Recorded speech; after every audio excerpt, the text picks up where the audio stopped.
Assalamualaikum warahmatullahi taala wabarakatuh. Rekan-rekan honorer seluruh Indonesia, selamat jumpa, selamat sua kembali bersama kami di sini MNews 7 tentunya, yang selalu siap mengawal rekan-rekan honorer GTT dan PTT seluruh Indonesia. Salam solidaritas dari kami untuk rekan-rekan honorer. Dan untuk yang baru saja bergabung bersama MNews 7, jangan lupa like and subscribe-nya, juga share kepada rekan-rekan senasib seperjuangan.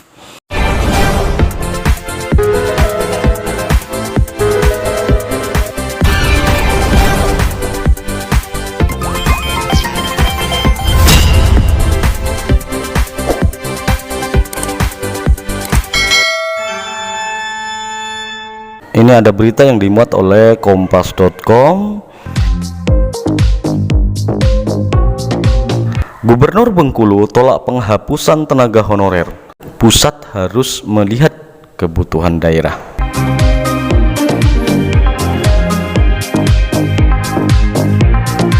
Gubernur Bengkulu menolak tegas wacana penghapusan tenaga honorer oleh Kementerian Pendayagunaan Aparatur Negara dan Reformasi Birokrasi mulai tahun 2023. Alasan menurut Rohidin, tenaga honorer sangat dibutuhkan untuk mendukung kinerja pemerintah.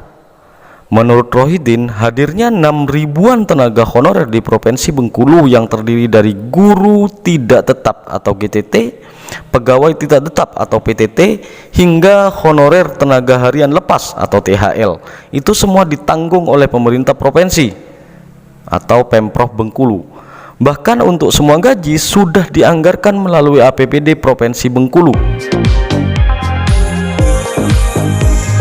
Dengan kata lain, menurut Rohidin, tenaga honorer sama sekali tidak memberatkan APBN. Sepanjang itu dari APBD kita, saya kira pusat juga harus melihat kebutuhan daerah, karena yang membayar gajinya itu juga dari APBD kita masing-masing, jelas Rohidin dalam rilisnya pada media Kamis 20 Januari.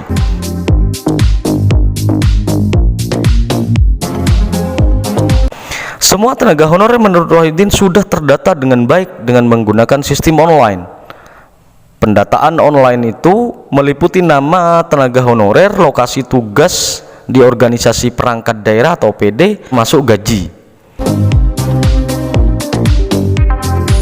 Semua sudah online, tidak bisa lagi menghilangkan data honorer. Pemprov tidak bisa karena sudah terkoneksi semua melalui database online. Jadi kalau ada orang yang mengganti-ganti, semuanya tidak bisa tuturnya.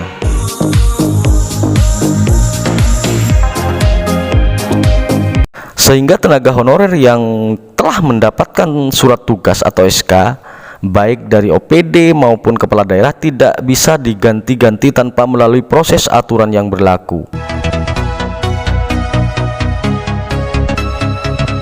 Rohidin menegaskan jika pemerintah ingin menghapus tenaga honorer, kemungkinan hanya pengalihan status saja. Namun demikian, ketika kebijakan penghapusan itu benar-benar akan dilakukan, maka dirinya tidak akan tinggal diam dan akan langsung menyampaikan keberatan ke Kemenpan RB. Saya kira alokasi penganggaran gajinya sudah jelas, saya akan sampaikan ke menteri nanti, ungkap Rohidin. Karena lagi-lagi ditegaskan Rohidin, hadirnya tenaga honorer sangat membantu kinerja pemerintah. Di samping itu, menurut Rohidin, kehadiran tenaga honorer juga membuka kesempatan kerja untuk masyarakat Bengkulu.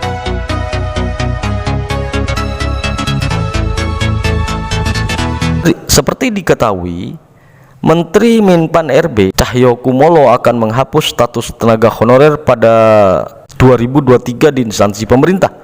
Status pegawai pemerintah mulai 2023 nanti hanya ada 2 jenis, yaitu pegawai negeri sipil PNS dan pegawai pemerintah dengan perjanjian kerja atau PPPK.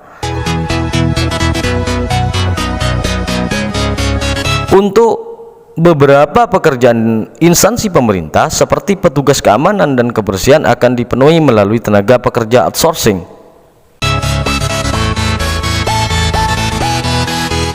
Jadi teman-teman, apa yang disampaikan oleh gubernur ini juga melindungi rekan-rekan honorer di daerah-daerah teman-teman. Dan juga apa yang disampaikan Pak Cahyo juga betul gitu. Untuk beberapa pekerjaan di instansi, bahwa sampai 2023 sudah tidak ada honorer lagi di instansi pemerintah, yaitu yang ada hanya ASN, PNS, dan P3K teman-teman. Oleh karena itu, semoga di tahun 2022 dan 2023 ini pengangkatan besar-besaran dari tenaga honorer rekan-rekan sekalian, sehingga status honorer di instansi atau lembaga masing-masing berubah, yang sebelumnya menjadi honorer sehingga menjadi ASN P3K. Amin amin. Baik, sekian dari saya. Saya Heri. Wassalamualaikum warahmatullahi wabarakatuh.